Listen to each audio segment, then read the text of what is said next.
हमने लेक्चर 1 में क्या पढ़े थे? प्रकाश पढ़े हैं, प्रकाश के गुण के बारे में पढ़े, प्रकाश क्या है उसके बारे में पढ़ें, और उसके बाद पढ़े प्रकाश स्रोत पढ़ें, ठीक ना। उसके बारे में मूल्यांकन थोड़ा सा कर लेते हैं, क्योंकि ये लगातार मेरे वीडियो को देखते रहना, ठीक ना, तो समझ में बहुत बढ़िया से आएगा।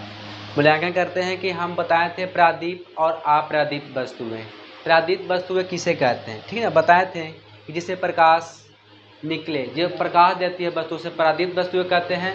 जो प्रकाश नहीं देती है उसे क्या कहते हैं? अपरादित वस्तुएं, ठीक ना। समझ में आ रहा है? कोई दिक्कत? हैंडवा बंद कर दो। जो प्रकाश यानी कि जो प्रकाश निकलता है उसे प्रादित कहते हैं, और जो प्रकाश नहीं निकलते उसे क्या कहते हैं? अपरादित वस्तुएं कहते हैं, ठीक। यहाँ तो कोई दिक्कत नहीं है। तो हम यहाँ बोलेंगे कि लालटेन, लालटेन है क्या? लालटेन प्रादित वस्तुएं हैं, तो लालटेन प्रादित वस्तुएं नहीं है। अब यहाँ पर लालटेन एक अपरादित वस्तुएं हुए, कैसे? क्योंकि यह प्रकाश नहीं देता है। जलती हुई लालटेन को हम कह सकते हैं कि प्रादित वस्तुएं हैं। लालटेन क्या है? अपरादित वस्तुएं हैं। यहाँ तक हमने पढ़ा था, लेकिन उसके बाद आज लेक्चर 2 में प्रकाश के प्रवर्तन, फिजिक्स यानी कि भौतिकी लेक्चर 2 पढ़ेंगे। प्रकाश के किरण के बारे में, प्रकाश के किरण के बारे में। प्रकाश के किरण है क्या? हम लेक्चर 1 में बताए थे, उसके बारे में कि पढ़ाएंगे आगे। प्रकाश के किरण के बारे में, प्रकाश का किरण होता है, प्रकाश के किरण, प्रकाश के किरण है क्या, ठीक। प्रकाश के किरण कहते हैं किसे? यानी कि बोलेंगे किसी प्रादीप्त, किसी प्रादीप्त से होकर, किसी प्रादीप्त से प्रकाश होकर सभी दिशाओं में या सभी रेखाओं में गमन करता है, सभी दिशाओं या सभी रेखाओं में गमन करता है, उसे हम कहेंगे प्रकाश की किरण, प्रकाश की किरण। जैसे मान लो अब क्या, प्रकाश की किरण क्या अपरादीप वस्तुओं से नहीं निकलेगा? नहीं, अपरादीप वस्तुओं से प्रकाश की किरण कबो नहीं निकलेगा, क्योंकि प्रकाश हमेशा प्रादीप्त वस्तुओं से ही निकलता है। तो बोलेंगे प्रादीप्त वस्तुओं से निकले वाली किरण जो सभी रेखाओं या सभी दिशाओं में जाती है, उसी को हम कहते हैं प्रकाश की किरण। तो प्रकाश की किरण हमेशा सीधी रेखा में गमन करती है। कैसे करती है? तो सीधी रेखा में गमन करती है, ठीक। यहाँ पर प्रकाश के किरण, जैसे मान लो प्रकाश के किरणों को ग्रुप होता है, यानी किरणों को समूह, प्रकाश की किरणों को समूह होता है, उसे बोलते हैं किरण पुंज। क्या बोलते हैं उसे? किरण पुंज। प्रकाश के किरणों को समूह को हम बोलते हैं किरण, क्या बोलते हैं? किरण पुंज। पुंज समझता है? पुंज के मतलब ग्रुप, किरणों का पुंज है ना। जो किरणों को पुंज को हम बोलेंगे किरण पुंज। और किरण पुंज फिजिक्स में यानी कि भौतिकी में किरण पुंज कितने होते हैं? तो 3 होते हैं। कितने होते हैं? 3। पहला होता है अपसारी, अपसारी किरण पुंज, अपसारी किरण पुंज होता है एक। और दूसरा होता है समांतर, क्या होता है? समांतर किरण पुंज, समांतर किरण पुंज। और तीसरा होता है अभिसारी, अभिसारी, अभिसारी किरण पुंज, अभिसारी किरण पुंज। अब देखो, हमने जानने कि किरण पुंज किसे कहते हैं, तो बोले किरणों को समूह को किरण पुंज कहते हैं। नहीं तो लिख लो, किरणों को समूह को किरण पुंज कहते हैं। किरण पुंज कितने होते हैं? यानी कि किरण पुंज 3 होते हैं, अपसारी, समांतर और अभिसारी। अपसारी किरण पुंज किसे कहते हैं? तो वैसा किरण पुंज, वैसा किरण पुंज जो एक बिंदु स्रोत से, एक बिंदु स्रोत से, मान लो एक बिंदु है, बिंदु स्रोत यानी कि प्रकाश वाला स्रोत, बिंदु स्रोत से निकल रहा है, यानी कि निकल कर फैलता है, निकल कर फैलती है या फैलता है, यानी कि वैसा किरण पुंज जो एक बिंदु स्रोत से निकल कर फैलता है। डायरेक्शन देखो, यानी कि निकल कर फैल रहा है, उसे हम क्या कहेंगे? अपसारी किरण पुंज। वैसा किरण पुंज जो एक बिंदु स्रोत से निकलकर फैलती है, उसे अपसारी किरण पुंज कहते हैं। कोई दिक्कत नहीं ना। उसके बाद आ गया समांतर। क्या आ गया? समांतर किरण पुंज क्या है? अभिसारी तो हम जान गए। अब जानो कि समांतर क्या है इसके बारे में, ठीक ना। यानी कि समांतर किरणपुंज कहते हैं किसे, तो वैसा किरणपुंज जो एक दूसरे, ऐसे किरणपुंज होता है जो एक दूसरे के हमेशा, समांतर के मतलब समझता है आपस में एक दूसरे के बराबर हो, कभी एक दूसरे पर कभी मिलेगा नहीं। इसको भौतिकी में कह सकते हैं समांतर, यानी कि एक दूसरे को बराबर। वैसा किरणपुंज जो एक दूसरे के समांतर हो, एक दूसरे के बराबर हो, उसे हम समांतर किरणपुंज कहते हैं। जैसे हम बोल सकते हैं यहाँ पर सूर्य से आती हुई किरणें, जो सूर्य से किरण आता है या प्रकाश आता है हमारे पृथ्वी पर, तो आने में उसको हम समांतर किरणपुंज की कह सकते हैं। समांतर किरणपुंज की एग्जाम्पल उदाहरण है, जैसे हम पृथ्वी पर कहीं जगह पर से देखते हैं, मान लो कि इसमें लगता है अनुभव करना, अगर सूर्य को देख कर चलेंगे तो लगता है कि हमको साथ सूर्य चल रहा है, या चंद्रमा को देखेंगे तो लगता है कि हमको साथ क्या होता है, चंद्रमा भी चल रहा है ना। लेकिन वैसा नहीं है, क्योंकि सूर्य का जो रोशनी होता है, प्रकाश होता है, जो हमारे पृथ्वी पर समांतर आता है, क्या आता है, समांतर किरण आता है। हमेशा जहां से देखेंगे वहां से समांतर प्रकाश आता है। तो उदाहरण बोल सकते हैं कि सूर्य से आती हुई किरणें समांतर किरणपुंज का उदाहरण है। उसी प्रकार होता है अभिसारी। क्या हमने अपसारी जाने, समांतर जाने, अब क्या जानेंगे, अभिसारी। क्या जानेंगे, अभिसारी किरणपुंज क्या है, तो वैसा किरणपुंज जो एक बिंदु स्रोत पर आकर, बाहर से आकर, एक बिंदु स्रोत पर बाहर से आकर मिलती है। यानी कि बाहर से, डायरेक्शन देखो, बाहर से आकर एक बिंदु स्रोत पर मिलती है, उसे हम क्या कहेंगे, अभिसारी किरणपुंज। क्या कहेंगे, अभिसारी किरणपुंज।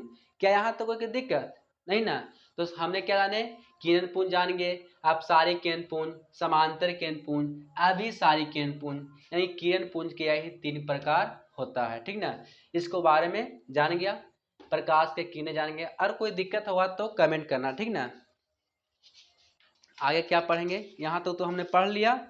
आगे पढ़ेंगे हम लोग पारदर्शित और प्रभासी और अपारदर्शित पदार्थ, यही 3 चीज पढ़ेंगे, पारदर्शित, प्रभासी, अपारदर्शित। फिर प्रकाश का परावर्तन, मेन टॉपिक ये वाला पढ़े, इसको बारे में जानेंगे। पहले उसके बारे में ये सब जाने, और उतार लो, दिक्कत है तब वीडियो को रोक के उतार सकता है, ठीक।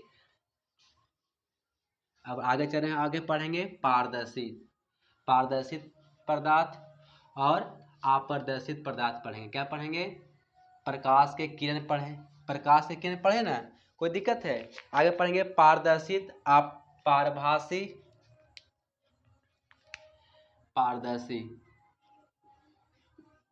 पारदर्शित पढ़ेंगे, पारदर्शित वस्तु पदार्थ। पारदर्शित पदार्थ क्या है, पारदर्शित पदार्थ क्या है। अब यहाँ पर पदार्थ की बात आया, क्या आपने क्लास 9th में या 7-8 से पढ़ते आना है पदार्थ के बारे में। पदार्थ जानवे करता है, पदार्थ के बारे में केमिस्ट्री में बताऊंगा। पदार्थ ऐसे भी देखो, पदार्थ जो कुछ स्थान घिरे जिसमें आयतन और द्रव्यमान हो, उसको पदार्थ कहते हैं। जैसे मान लो कि एक क्या है, मार्कर है, ये देखो कुछ स्थान घिरा, बोर्ड को कुछ घिरा, इसमें आयतन और द्रव्यमान है। द्रव्यमान मतलब वजन है इसका। आयतन देखो कैसा है, तो यह बेलनाकार है। कैसा है इसका आयतन, बेलनाकार है, आकृति है ना इसका। यानी कि पदार्थ के 3 अवस्था होते हैं, इसके बारे में बताएंगे थोड़ी देर। अब गैस होता है, परिभाषा बारी बारी से बताएंगे, लेकिन अभी हम क्या पढ़ रहे हैं, पारदर्शित पदार्थ, ठीक ना। अभी मेरा टॉपिक क्या है, प्रकाश का परावर्तन, है ना, फिजिक्स पढ़ रहे हैं। तो प्रकाश का परावर्तन में पारदर्शित पदार्थ पढ़ रहे हैं, जिससे प्रकाश आर पार हो जाए, यानी कि जिस माध्यम से प्रकाश आर पार हो जाए उसे हम क्या कहते हैं, पारदर्शित पदार्थ कहते हैं। या जिससे प्रकाश क्या है, होकर गमन कर या आर पार हो, उसे हम क्या कहते हैं, पारदर्शित पदार्थ कहते हैं। जैसे यहाँ बोल सकते हैं कांच देखा, कांच यानी कि शीशा। कांच से देखना कि कांच होता है, ऐसे हम लेक्चर 1 में बताए थे। जैसे बस से चलते हैं हम लोग, बस पर बैठा हुआ हूँ, तो बस पर देखना जो होता है कांच होता है, जो कांच से प्रकाश आर पार होता है। जैसे बैठा हुआ तो प्रकाश आता था आर पर, तो उसको बोलेंगे कि यह पारदर्शित पदार्थ है। क्या है? कांच क्या है? पारदर्शित। कांच के बाद हवा, हवा देखबे किया हो, हवा भी एक पारदर्शित पदार्थ है। क्या है? वो भी एक पारदर्शित है, कांच भी पारदर्शित है। तो क्या हम यहाँ पे कह सकते हैं पारदर्शित पदार्थ किसी का, जिससे प्रकाश होकर पार हो जाए, प्रकाश क्या होकर पार हो जाए, उसे पारदर्शित पदार्थ कहते हैं। कोई दिक्कत? पारदर्शित पदार्थ के बाद होता है आगे, पारदर्शित पदार्थ समझेंगे। अब होता है अपारदर्शी। क्या होता है? अपारदर्शित पदार्थ होता है अपारदर्शी, अपारदर्शी पदार्थ। अपारदर्शित पदार्थ क्या है? अपारदर्शी पदार्थ क्या है?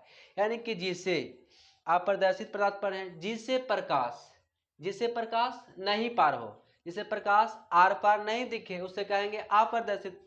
लेक्चर 1 में बताए किए थे। ऐसे मान लो कि यहाँ पर ये लोहा का दरवाजा है, लोहा का दरवाजा है ना। तो क्या इससे हम प्रकाश जलाएंगे तो प्रकाश आर पार नहीं होगा, प्रकाश वहां से आर पार नहीं होगा, ये अपारदर्शित है। जिसे प्रकाश पार हो गया तो बोल देंगे पारदर्शी।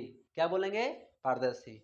अभी लोहा से प्रकाश आर पार कभी नहीं होगा, ठीक ना। लोहा हो गया, यह एक लकड़ी का खिड़की है, लकड़ी का दरवाजा है, उससे प्रकाश जलाएंगे तो प्रकाश ए साइड से जब प्रकाश जलाते हैं तो यहाँ पर पड़ेगा, लेकिन आर पार दिखेगा नहीं, प्रकाश ए साइड से वो साइड नहीं जाएगा, उसी को बोलेंगे अपारदर्शी। क्या बोलेंगे? अपारदर्शित। तो पारदर्शित अपारदर्शित जाना। अब पारदर्शित अपारदर्शित में होता है परभाषी, एक और होता है परभाषी। परभाषी क्या है?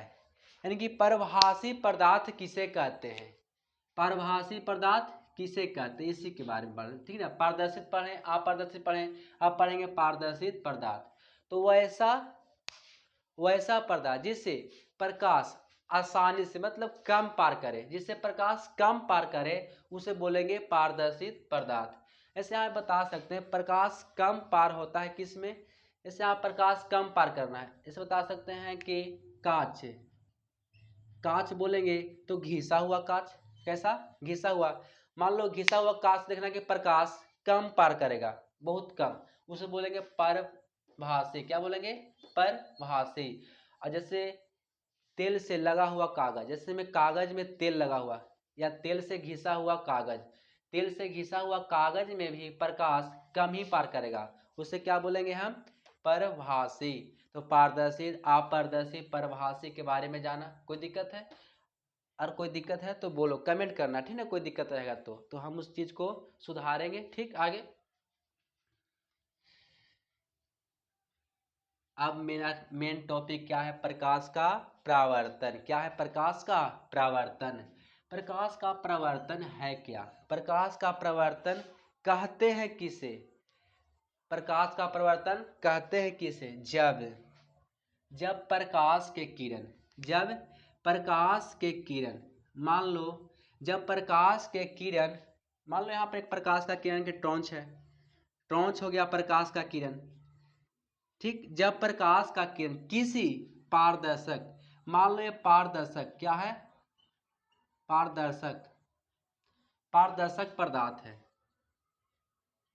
पारदर्शक पदार्थ को यहाँ पे हम समतल दर्पण भी कह सकते हैं, समतल दर्पण। समतल दर्पण सबके पास हो, इसको बोलते हैं आईना, समतल,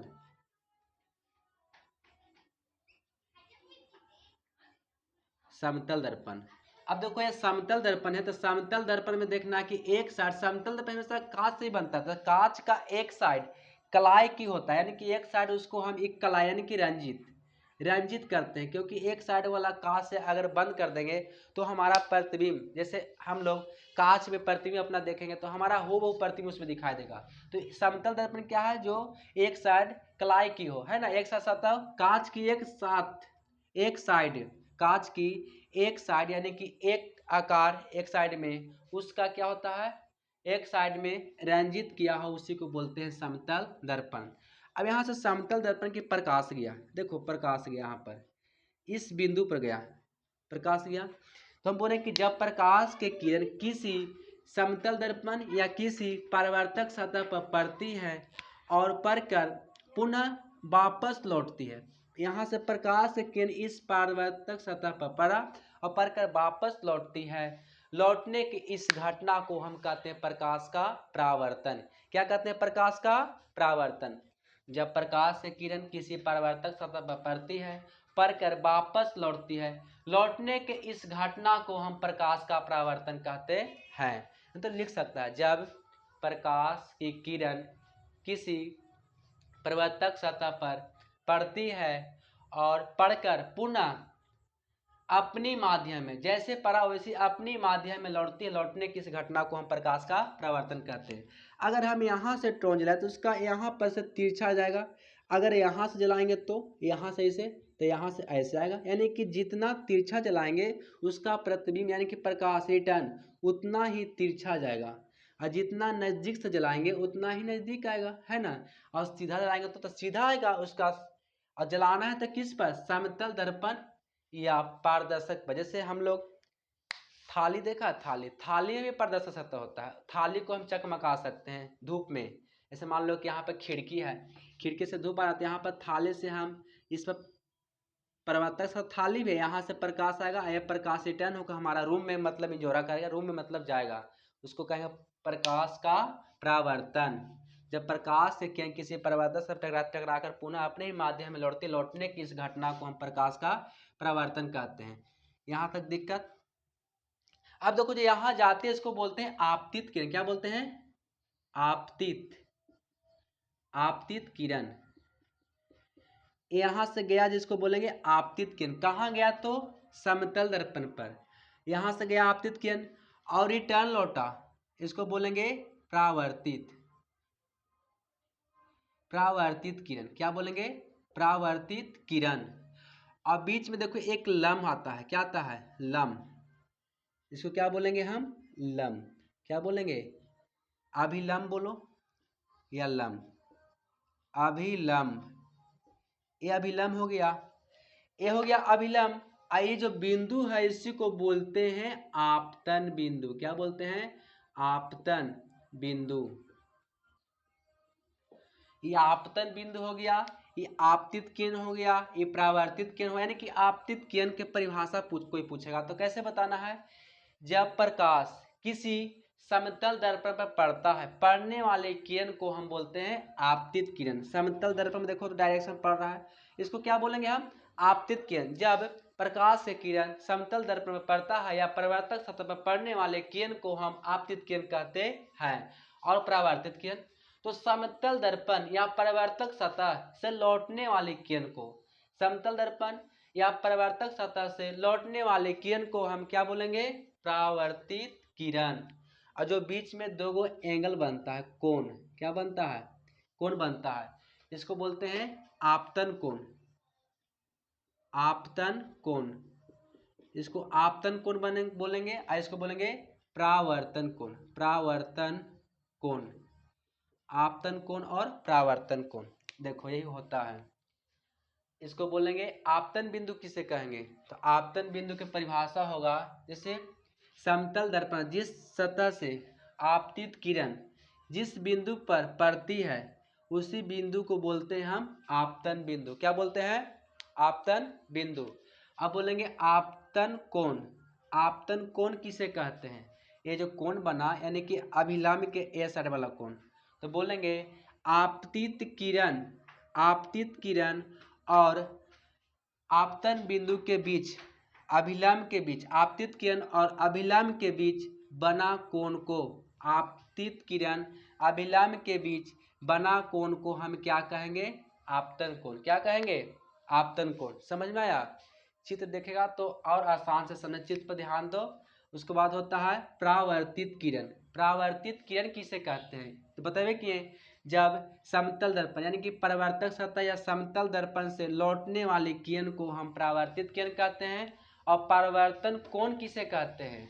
तो परावर्तन कोण देखो यहाँ पर बना है ना, ये अभिलम्ब है, तो बोलेंगे यानी कि आपतन बिंदु से या बोलेंगे परावर्तित किरण और अभिलम्ब के बीच, परावर्तित किरण और अभिलम्ब के बीच जो बनता है कोण उसी को बोलते हैं परावर्तन कोण।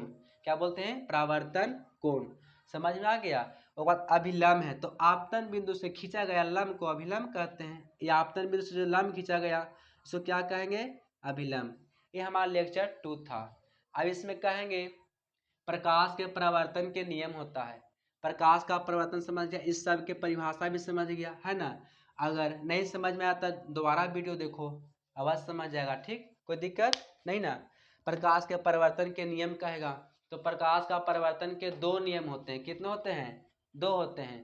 पहला होता है बोलेंगे आपतित किरण, और आपतित किरण, परावर्तित किरण तथा अभिलंब तीनों एक ही समतल में होता है। देखो तीनों एक ही तल में है, तीनों निश्चित तल में है कि ना, तो बोलेंगे क्या बोलेंगे, आपतित किरण, अभिलंब तथा परावर्तित किरण तीनों एक ही तल में होता है। और यही बोल सकते हैं आपतन कोण परावर्तन कोण के क्या होते हैं, बराबर। देखो ये दोनों आपस में क्या होंगे, बराबर। ये बराबर कैसे हुआ, ये भी पूछ सकता है, क्योंकि देखो बीच में अगर लंब पड़ता है, मान लो ये मैथ में पढ़ा होगा, यह यहाँ से यहाँ बनता है पूरा 180 डिग्री का कोण बनता है। अब बीच में अगर लंब डाल दिए तो देखो दोनों साइड 90-90 डिग्री बढ़ गया है ना। तो ये हमेशा लंब जो बनता है वो 90 डिग्री का कोण बनता है, 90 डिग्री का कोण बनेगा तो ये साइड भी 90 बनेगा, तो दोनों कोण आपस में बराबर हुआ, तो इसलिए ये दोनों बीच में लंब पड़ा तो दोनों आपस में बराबर हुआ कोण। तो इसी साइड पर दोनों लंब पड़ा तो आपस में क्या होगा, कोण होगा बराबर।